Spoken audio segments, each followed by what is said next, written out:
Welcome to the Story Lab. I hope you enjoy this story. Let's begin. The alarm blared, jolting me awake. I reached over and silenced it before it could wake Alyssa. 5:30 a.m. time for my daily workout. I eased out of bed, careful not to disturb my still sleeping wife, and made my way downstairs to the garage. As I pushed through my routine bench press, squats, deadlifts, I felt that familiar burn in my muscles. The discipline of my morning workouts had become a cornerstone of my life, a daily affirmation of my commitment to self-improvement. By 6:30, I was showered and heading to the kitchen to start breakfast. The aroma of coffee filled the air as I whisked eggs for an omelet. I heard footsteps on the stairs and turned to see Alyssa enter, her hair slightly tousled from sleep but her eyes bright. "Morning, handsome," she said, wrapping her arms around me from behind. "Smells amazing in here." I turned and gave her a quick kiss. "Good morning. Sleep well?" She nodded, pouring herself a cup of coffee. "Like a rock. How was your workout?" "Solid. Increased my bench press by 5 pounds. Alyssa rolled her eyes playfully. "My big, strong man. What would we do without those muscles?" I chuckled, plating the omelets. "Probably starve, since I'm the one making breakfast." "Fair point," she conceded with a laugh. As if on cue, the patter of small feet announced Emma's arrival. Our 8-year-old daughter burst into the kitchen, already a bundle of energy. "Mommy, Daddy, is it pancake day?" she asked, clambering onto a stool at the counter. I ruffled her hair. "Sorry, kiddo. Omelets today. But hey, how about we do pancakes this weekend?" Emma's face lit up. "Yeah. Can we put chocolate chips in them?" "We'll see," Alyssa said, setting a glass of orange juice in front of Emma. "Now, eat up. You've got school soon." As we sat down to eat, I couldn't help but marvel at the life we'd built. A successful career, a beautiful home, a loving family. It was everything I'd ever wanted. "So, what's on the agenda today?" I asked Alyssa between bites. She perked up, her eyes sparkling with excitement. "Oh, I almost forgot to tell you. I signed up for a new cooking class. It starts today." "Really? That's great," I said, genuinely pleased. Alyssa had always loved experimenting in the kitchen, and I encouraged her to pursue her passions. "What kind of cuisine?" "It's a fusion class," she explained, gesturing animatedly with her fork, combining elements of Asian and Mediterranean cooking. "The instructor is supposed to be amazing." "Sounds interesting. I can't wait to be your guinea pig for all the new recipes," I teased. Emma piped up, her mouth full of omelet. "Can I help cook too, Mommy?" Alyssa laughed, reaching over to wipe a bit of egg from Emma's chin. "Of course, sweetheart. We'll have you chopping vegetables in no time. Just be careful with those knives," I added, only half joking. The thought of our energetic 8-year-old wielding sharp objects was slightly terrifying. As we finished breakfast, I glanced at my watch. "All right, troops. Time to move out. Emma, go brush your teeth and grab your backpack." Emma hopped down from her stool and saluted. "Aye, aye, Captain Daddy." She scampered off, leaving Alyssa and me chuckling in her wake. I started clearing the dishes, but Alyssa shooed me away. "I've got this. You need to get ready for work." "You sure?" I asked, even as I was backing out of the kitchen. She nodded, already running water in the sink. "Go on, Mr. Software Engineer. Go save the digital world, or whatever it is you do." I grinned and headed upstairs to change. By the time I came back down, Emma was ready to go and Alyssa was grabbing her purse. "All right, I'm off to drop Emma and then head to my class," Alyssa said, giving me a quick peck on the cheek. "Have a good day at work, honey." "You too," I replied. "Have fun at your class. Can't wait to hear all about it." As they headed out the door, Emma turned and waved. "Bye, Daddy. Love you." "Love you too, Pumpkin," I called back, watching as they got into the car and pulled out of the driveway. With a contented sigh, I headed to my home office. Another day in paradise, I thought to myself. Little did I know how quickly that paradise would crumble. The house was quiet as I settled into my work routine. Lines of code flowed from my fingers as I tackled the latest project for our software firm. Hours ticked by, broken only by the occasional coffee refill or quick stretch. It was late afternoon when I remembered I needed to reconcile our monthly expenses. I opened our shared spreadsheet and began inputting numbers, cross-checking against receipts and bank statements. That can't be right, I muttered, frowning at a discrepancy in our dining out category. We'd spent significantly more than usual, but I couldn't recall any extravagant meals. I pulled up our credit card statement, scanning the charges. Several restaurant bills jumped out at me, high-end places I didn't recognize. Had Alyssa been treating herself to fancy lunches? It wasn't like her to splurge without mentioning it. Determined to solve the mystery, I headed to our bedroom to find the paper receipts Alyssa usually kept in her purse. I hesitated for a moment before picking up her bag. It felt like an invasion of privacy, but we'd always been open about our finances. This was just bookkeeping, right? I rummaged through the purse, pushing aside lipstick and loose change. My fingers brushed against something metal. Curious, I pulled out a small key with an unfamiliar label. What the hell? I murmured, turning the key over in my hand. The label bore an address in downtown Austin, nowhere near any of our usual haunts. A chill ran down my spine as my mind raced with possibilities. A secret storage unit? A friend's spare key? Or something more sinister? I shook my head, trying to dispel the creeping suspicion. There had to be a logical explanation. Alyssa and I told each other everything, didn't we? My phone buzzed, startling me out of my thoughts. A text from Alyssa, class running late. Grab dinner with Emma? I'll be home around 8. I stared at the message, my throat suddenly dry. Was she really at her cooking class? Or was that just a cover for something else? No, I told myself firmly. I was jumping to conclusions. I needed to stay calm and think this through rationally. I snapped a quick picture of the key and its label, then carefully replaced it in Alyssa's purse. Whatever was going on, I'd get to the bottom of it.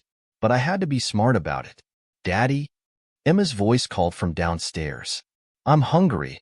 I took a deep breath, plastering on a smile as I headed down to the kitchen. Coming, sweetie. How does pizza sound? As I dialed our favorite pizza place, my mind was already formulating a plan. Tomorrow, while Alyssa was at her class, I'd pay a visit to that mysterious address. One way or another, I'd uncover the truth. The rest of the evening passed in a blur. I helped Emma with her homework, we ate pizza, and I tucked her into bed with a story. All the while, my thoughts kept circling back to that key and what it might mean. When Alyssa finally came home, I was sitting in the living room, pretending to watch TV. Hey, you, she said, dropping her bag and flopping onto the couch next to me. Sorry I'm late. The class ran over, and then traffic was a nightmare. I studied her face, searching for any sign of deception, but her smile was as warm and genuine as ever. No problem, I said, forcing a casual tone. How was the class? Alyssa launched into an enthusiastic description of fusion techniques and exotic ingredients. I nodded along, asking appropriate questions, all while my stomach churned with doubt. Sounds like you had fun, I said when she finished. Learn any recipes you want to try out? She grinned, leaning in to kiss me. Definitely. How about I cook for you tomorrow night? Show off my new skills? Sounds great, I replied, returning her kiss even as my mind raced. Tomorrow, while she was supposedly shopping for ingredients and preparing this meal, I'd be unlocking the mystery of that key. As we got ready for bed, I watched Alyssa move around the room. The woman I'd loved for over a decade, the mother of my child. Could she really be hiding something from me? I lay awake long after Alyssa had fallen asleep, listening to her steady breathing. Tomorrow, I told myself, tomorrow I'd have answers. Whether I'd like those answers was another question entirely. The next day crawled by at an agonizing pace. I went through the motions of my morning routine workout, breakfast, kiss Alyssa, and Emma goodbye, all while my mind fixated on the impending investigation. As soon as Alyssa left for her cooking class, I sprang into action. I grabbed the address I'd copied from the key label and plugged it into my GPS. The location was in a trendy area of downtown Austin, about a 20-minute drive from our suburb. My palms were sweaty on the steering wheel as I navigated through traffic. What would I find at this mysterious address? Part of me still hoped for an innocent explanation, but a growing sense of dread told me otherwise. I pulled up in front of a sleek, modern apartment complex. My stomach dropped. This wasn't a storage facility or an office building. This was clearly a residential address. Taking a deep breath, I stepped out of the car and approached the entrance. The security system required a key fob for entry. I hesitated, then pulled out the key I'd taken from Alyssa's purse. To my dismay, it worked perfectly. The elevator ride to the 4th floor felt like an eternity. With each passing second, my certainty grew. Whatever I was about to discover, it would change everything. I found the apartment number matching the key label and stood before the door, my heart pounding. This was my last chance to turn back, to pretend I'd never found the key. But I knew I couldn't live with the uncertainty. I had to know. The key slid into the lock smoothly, turning with a soft click. I pushed the door open and stepped inside. The apartment was beautifully furnished, with a modern, minimalist aesthetic. Sunlight streamed through large windows, illuminating an open-concept living area. It was clearly lived in. A half-empty coffee mug sat on the kitchen counter, and a throw blanket was draped haphazardly over the couch. "Hello?" I called out, more out of reflex than expectation. Silence was my only answer. I moved further into the apartment, my eyes darting around, taking in every detail. A familiar scent hung in the air, Alyssa's favorite perfume. My stomach churned. In the bedroom, I found what I'd been dreading. Photos. Dozens of them, artfully arranged on the dresser and nightstand. Alyssa's smiling face looked back at me from every frame. But she wasn't alone. A man I'd never seen before appeared in photo after photo. Tall, with wavy dark hair and a charismatic smile. In one picture, he had his arm around Alyssa's waist as they posed in front of the Eiffel Tower. In another, they were cuddled up on a beach at sunset. My legs gave out, and I sank onto the edge of the bed. The evidence was undeniable. Alyssa, my wife, the woman I trusted above all others, was having an affair. With trembling hands, I picked up one of the photos for a closer look. A caption was scrawled on the back: Connor and Alyssa, Cabo 2023. Connor, the name of the man who'd stolen my wife. Anger surged through me, hot and fierce. I wanted to smash every frame, to tear the apartment apart. But the cold, logical part of my brain, the part that made me an excellent software engineer, held me back. I needed evidence. Proof that would stand up in court if it came to that. I pulled out my phone and began systematically photographing the apartment. Every incriminating picture, every personal item that proved Alyssa's presence here. I even snapped shots of the mail on the counter, addressed to Connor Hayes. As I moved through the apartment, gathering evidence, my mind raced. How long had this been going on? How could I have been so blind? And what was I going to do now? In the home office, I found more damning proof. A calendar on the desk showed upcoming plans: weekend getaways, dinner reservations. My wife's handwriting marked each entry, a brutal timeline of her betrayal. I sank into the desk chair, overwhelmed by the weight of what I'd discovered. My perfect life, the family I cherished, it had all been built on a lie. Alyssa's cooking classes, her girls' nights out, how many of those had been covers for rendezvous with Connor? A notification on my phone jolted me back to reality. A text from Alyssa, heading to the store for dinner ingredients. Can't wait to cook for you tonight. The casual deception in her message made my blood boil. I started to type out an angry reply, then stopped myself. No, confronting her now would be a mistake. I needed time to think, to plan my next move. I took a few more minutes to ensure I hadn't missed anything important, then carefully put everything back exactly as I'd found it. As I locked the apartment door behind me, a sense of grim determination settled over me. Alyssa and Connor thought they'd been so clever, hiding their affair. But they'd underestimated me. I was Jason Martin, problem solver extraordinaire. And I would make damn sure they regretted ever crossing me. The drive home was a blur. My mind whirled with questions and half-formed plans. By the time I pulled into our driveway, one thing was crystal clear. I couldn't let Alyssa know I was onto her. Not yet. I needed more information, more leverage. I schooled my features into a neutral expression as I walked through the door. The smell of cooking filled the air, and Alyssa's voice called out from the kitchen. "Jason? Is that you, honey? Dinner's almost ready." I took a deep breath, steeling myself for the performance of a lifetime. Smells great. I called back, infusing my voice with an enthusiasm I didn't feel. I can't wait to taste what you've learned. As I stepped into the kitchen, Alyssa turned to me with a bright smile. The same smile I'd seen in those photos with Connor. I fought back a wave of nausea. "Welcome home," she said, leaning in for a kiss. I returned it mechanically, my skin crawling at her touch. "How was your day?" I forced a smile. "Oh, you know, the usual. Debugging code, attending meetings." I paused, then added, "Nothing exciting." If only she knew how wrong that was. Nothing would ever be usual again. The next morning, I arrived at work earlier than usual.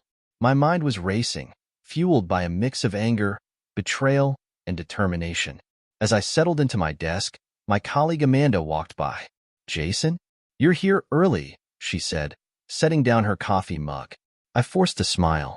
"Yeah, just wanted to get a head start on some things." Amanda tilted her head, studying me. "Everything okay? You seem off." I hesitated. Could I trust Amanda? We'd been friends for years, but this was deeply personal. Still, I needed an ally. "Can we talk? Privately?" I asked. Amanda nodded, concern etching her features. "Of course. Conference room?" Once inside, I took a deep breath and spilled everything. The key, the apartment, the photos. Amanda listened intently, her eyes widening. "Oh, Jason," she breathed when I finished. "I'm so sorry. What are you going to do?" "I need more evidence. Concrete proof of how long this has been going on, what they're planning." Amanda leaned forward. "How can I help? You're sure you want to get involved?" I asked. She nodded firmly. "Absolutely. What Alyssa's doing is wrong. I've got your back." Relief washed over me. "Thanks, Amanda. I could use another set of eyes. I'm going to try accessing their emails, social media. Can you help me comb through it all?" "Consider it done," Amanda said. "But Jason, be careful. Make sure everything you do is legal. You don't want to jeopardize your case if this goes to court." I nodded. "Good point. I'll double-check everything with a lawyer before we use it." We spent the next few hours devising a plan. Amanda would help me sift through the digital evidence while keeping an ear to the ground for any office gossip. Meanwhile, I'd focus on gaining access to Alyssa and Connor's accounts. As we wrapped up, Amanda placed a hand on my arm. "How are you holding up, really?" I sighed. "Honestly, I'm a mess, but I'm channeling it all into action. I can't let them get away with this." "You're stronger than you know, Jason," Amanda said. "And you're not alone in this. We'll get through it together." Back at my desk, I dove into work with renewed focus. My fingers flew across the keyboard as I wrote complex algorithms to breach Alyssa and Connor's digital defenses. It wasn't strictly legal, but at that moment, I couldn't bring myself to care. Hours passed in a blur of code and caffeine. By late afternoon, I'd successfully accessed both their email accounts and social media profiles. What I found made my blood run cold. "Amanda," I called out, "I've got something." She hurried over, peering at my screen. "What am I looking at?" "Emails," I said, my voice tight. "Going back over a year. Look at this one from last summer." I pulled up a message from Alyssa to Connor. "My love, these stolen moments aren't enough anymore. I want a life with you, free from secrets and lies. We need to start planning our future together. Forever yours, Alyssa." Amanda gasped. "A whole year? Oh, Jason." I nodded grimly. "And it gets worse. Look at their recent messages." I scrolled through a series of exchanges discussing financial plans, living arrangements, even custody of Emma. My hands shook with rage. "They're planning to leave," Amanda whispered. "Both of you." "Not if I have anything to say about it," I growled. "I need to download all of this. Every last damning message."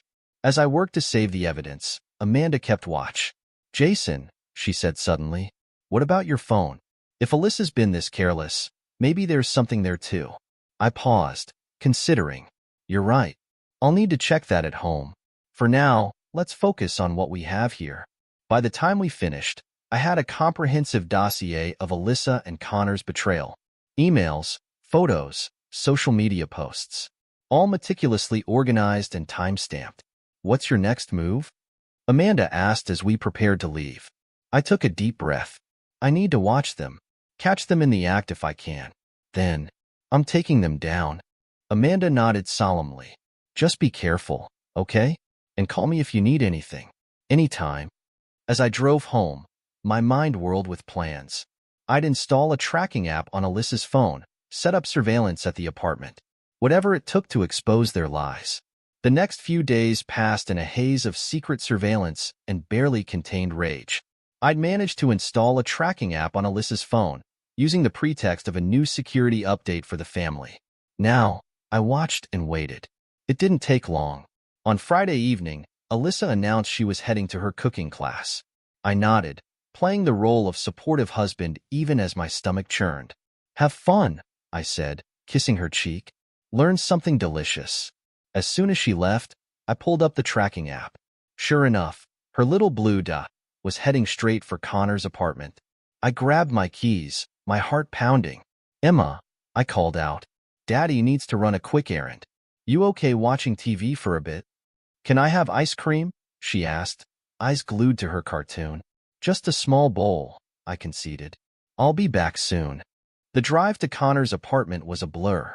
I parked across the street, my hands shaking as I activated the app I'd installed to access Alyssa's phone remotely. Within moments, I could hear their voices. God, I've missed you. Connor's deep voice rumbled. Me too, Alyssa replied, her tone warm and intimate in a way it hadn't been with me in months. These classes are the perfect cover, but I hate lying to Jason. I gripped the steering wheel so hard my knuckles turned white. Connor chuckled. It won't be for much longer, baby. Soon we'll be free to be together openly. I know, Alyssa sighed. I just worry about Emma. This will be hard on her. Kids are resilient, Connor said dismissively. She'll adjust. And think of the life we can give her with our combined assets. I felt sick. They were talking about my daughter, planning to rip apart her world for their own selfish desires. Alyssa's voice turned serious. Speaking of assets, we need to be smart about this, Connor. Jason's no fool. If he suspects anything, he could make things difficult. Don't worry, Connor assured her. I've got a buddy who's a financial advisor. He's helping me set up some offshore accounts. By the time we're ready to make our move, a good chunk of our money will be safely out of Jason's reach. I couldn't believe what I was hearing.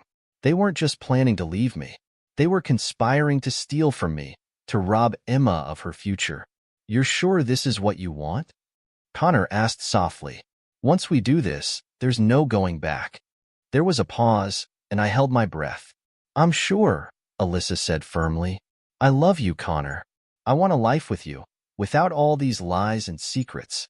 Jason, he's a good man, but we've grown apart. This is for the best. I'd heard enough. Rage and heartbreak warred within me as I turned off the app and drove home in a daze. Emma was asleep on the couch when I returned, her empty ice cream bowl on the coffee table. I carried her to bed, tucking her in gently. As I watched her sleeping peacefully, unaware of how her world was about to shatter, I made a vow.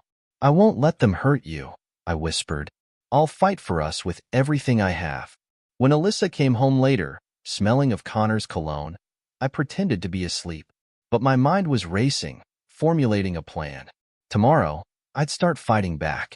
The next morning, I woke early and slipped out of the house before Alyssa or Emma stirred. I needed space to think, to plan my next move. I found myself at a small diner on the outskirts of town, nursing a cup of strong coffee. As I sat there, I pulled out my phone and dialed a number I'd been given years ago by a colleague. After a few rings, a crisp, professional voice answered. Marissa Banks' office. How may I assist you? I took a deep breath. My name is Jason Martin. I need to speak with Ms. Banks about a potential divorce case. It's urgent. There was a pause, then, one moment, please. A few minutes later, a new voice came on the line. This is Marissa Banks. I understand you have an urgent matter, Mr. Martin? Yes, I said, my voice tight. My wife is having an affair. I have evidence. I need to know my options. Marissa's tone sharpened with interest. I see. Can you come to my office this morning? We should discuss this in person. An hour later, I sat across from Marissa Banks in her sleek downtown office. She was a formidable woman, with keen eyes that seemed to see right through me. "Tell me everything," she said, leaning forward. I laid it all out. The key, the apartment, the emails and phone conversations. With each detail, Marissa's eyebrows rose higher. When I finished, she let out a low whistle. "Well, Mr. Martin, you've certainly been thorough. In most cases, gathering evidence like this would be my first advice. You've given us a strong start. So what now?" I asked, leaning forward. "What are my options?" Marissa steepled her fingers. "Texas is one of the few states that still recognizes fault divorces. With the evidence you've gathered, we have a solid case for adultery. This could work in your favor for asset division and custody arrangements." My heart leapt. "Custody? You think I could get full custody of Emma?" "It's certainly possible," Marissa nodded. "Especially if we can prove that your wife and her lover were planning to take her away from you. Judges don't look kindly on that sort of behavior." I felt a glimmer of hope for the first time in days. "What about the financial side? They were talking about hiding assets offshore." Marissa's eyes narrowed. "That's very serious. If we can prove they were attempting to conceal marital assets, it could result in severe penalties for them. The court might even award you a larger share of the assets as compensation. So what do we do next?" I asked, my mind racing with possibilities. "First," Marissa said, pulling out a legal pad, "we need to ensure all your evidence was gathered legally. I'll need to review everything. Then, we'll start preparing the divorce petition. But Jason," she fixed me with a stern look, "from this moment on, you need to be extremely careful. Don't confront your wife yet. Don't let on that you know anything. We need the element of surprise."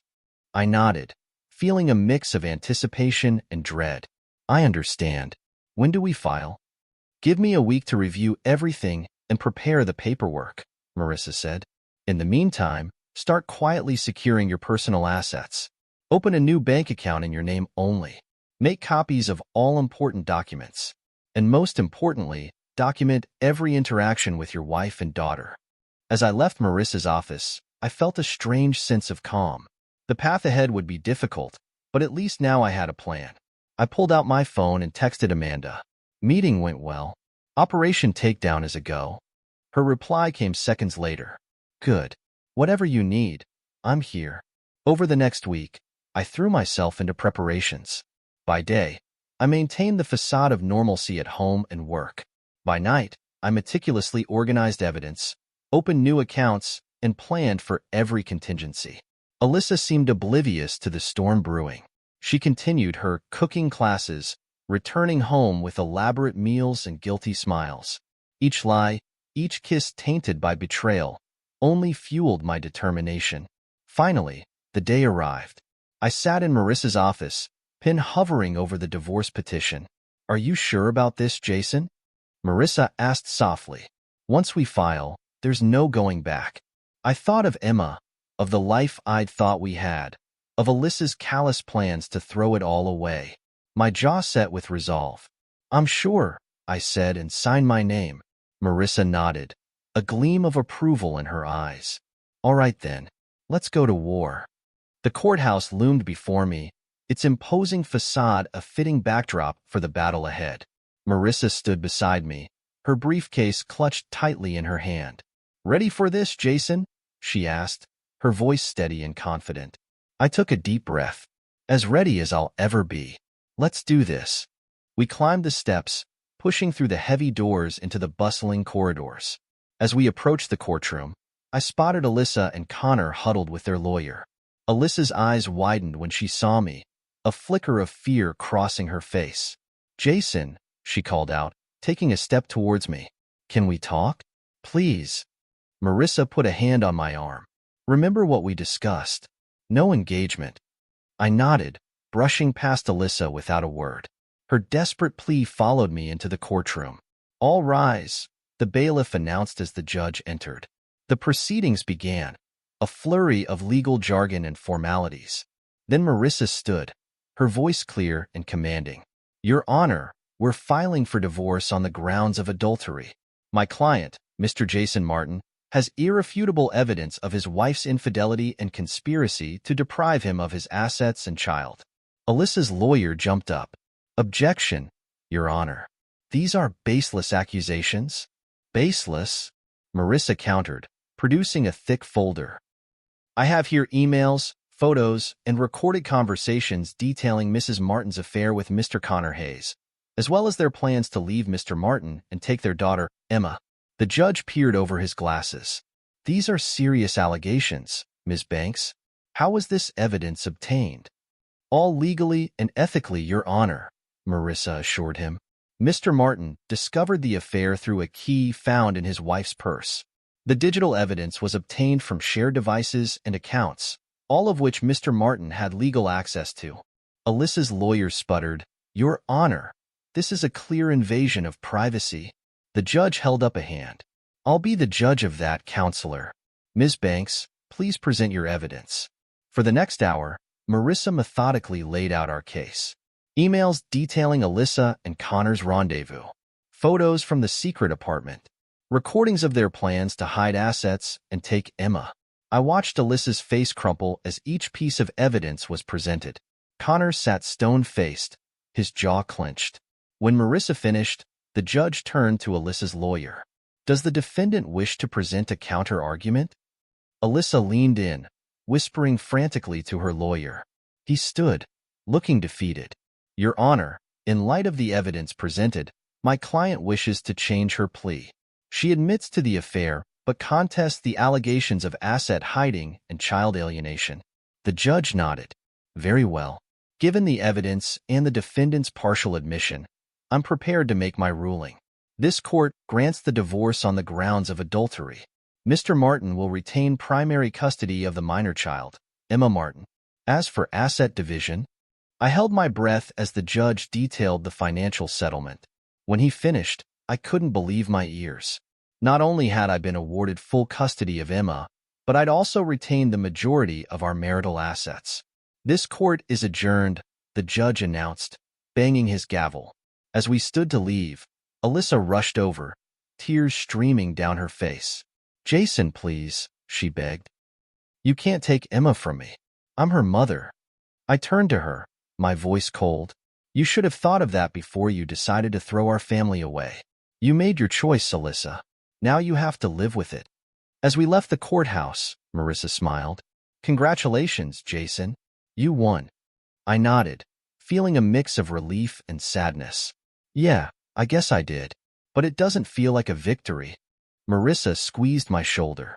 I know, but you did what you had to do to protect yourself and Emma.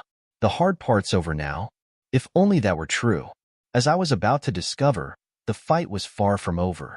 A few days after the court hearing, I found myself standing outside Connor's lavish apartment building. My hands shook as I pressed the buzzer for his unit. A woman's voice answered, Hello? Hi, is this Laura Hayes? I asked. Yes, it is. Who's this? I took a deep breath. My name is Jason Martin. I need to talk to you about your husband, Connor. There was a long pause. What about Connor? It's sensitive. Could we speak in person? Another pause, then a sigh. All right, come on up.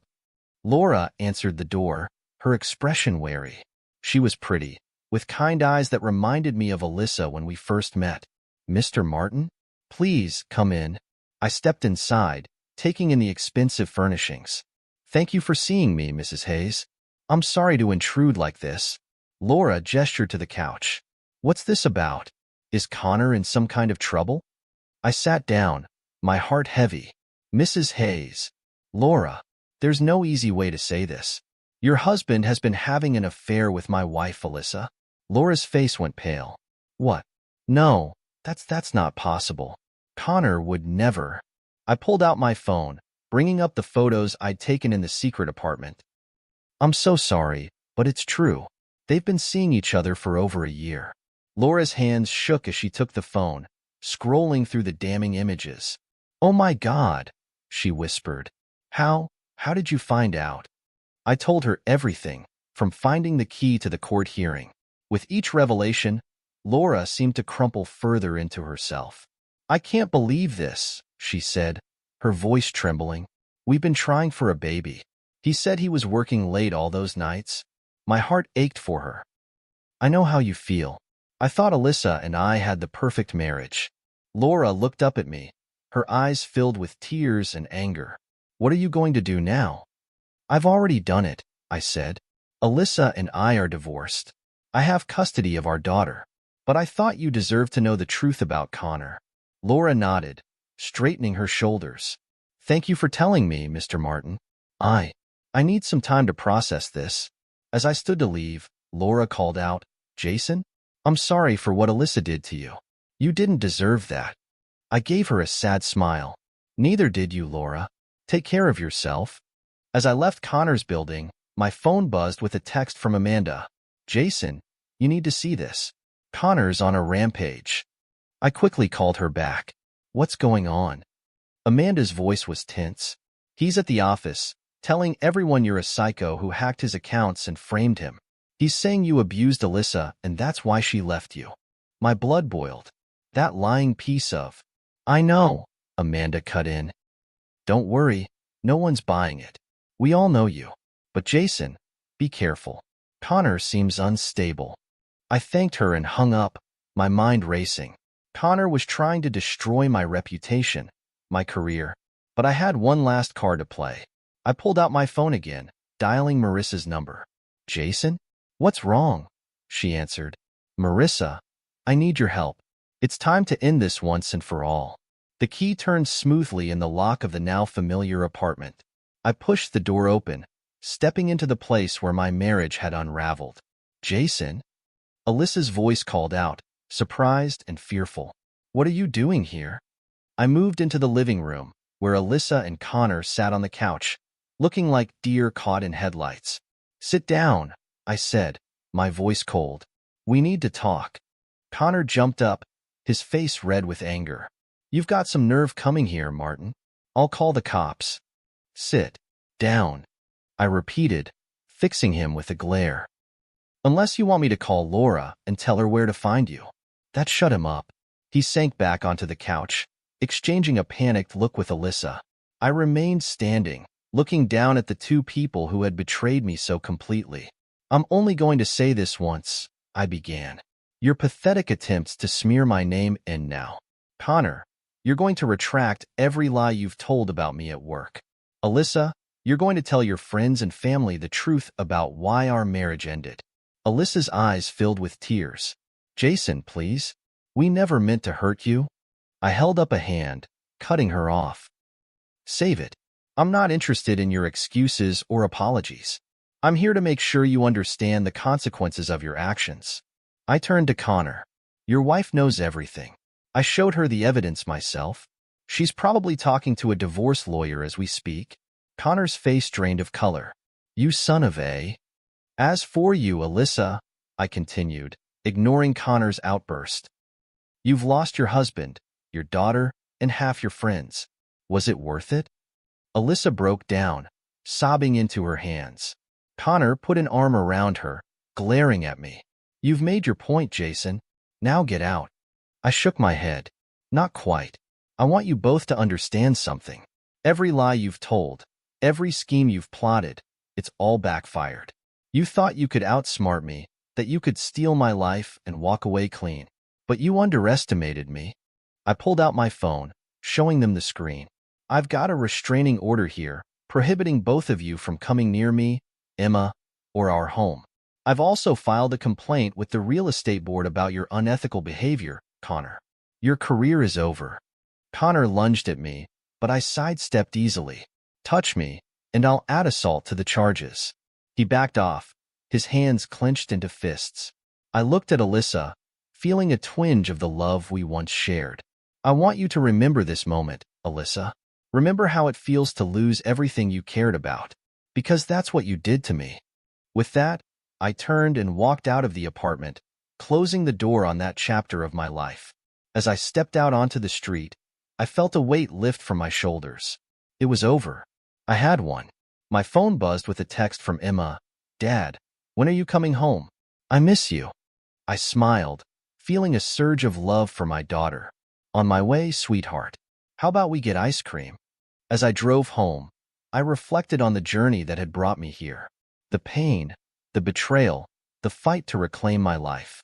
It had been hard, but I had survived. More than that, I had thrived. Weeks turned into months. Emma and I settled into our new home, building a life together. She flourished in school, making new friends and excelling in her studies. I threw myself into being the best father I could be, cherishing every moment with her. One sunny Saturday, as Emma and I walked through the park, a voice called out to me. "Jason? Jason Martin?" I turned to see a woman jogging towards us, a friendly smile on her face. She looked vaguely familiar. "Hi," she said, slightly out of breath. "I'm Claire. We met at the company picnic last year. I work in marketing." Recognition dawned. "Oh, right. Claire, of course. How are you?" We chatted for a few minutes, Claire cooing over Emma and asking about my latest software project.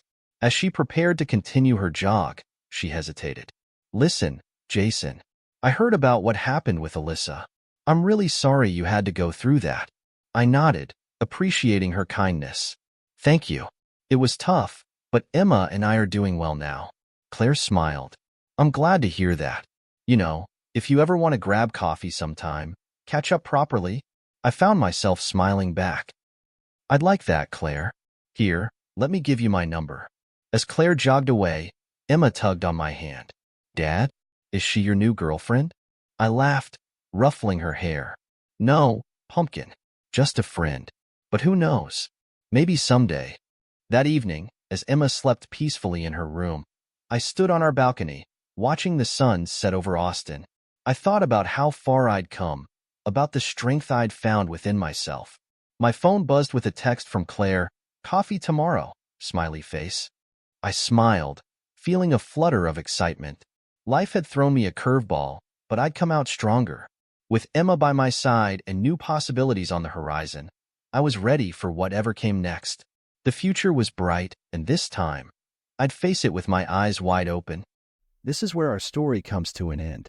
Share your thoughts in the comments section. Thanks for your precious time. If you enjoyed this story, then please make sure you subscribe to this channel. That would help me a lot. Click on the video you see on the screen, and I will see you there.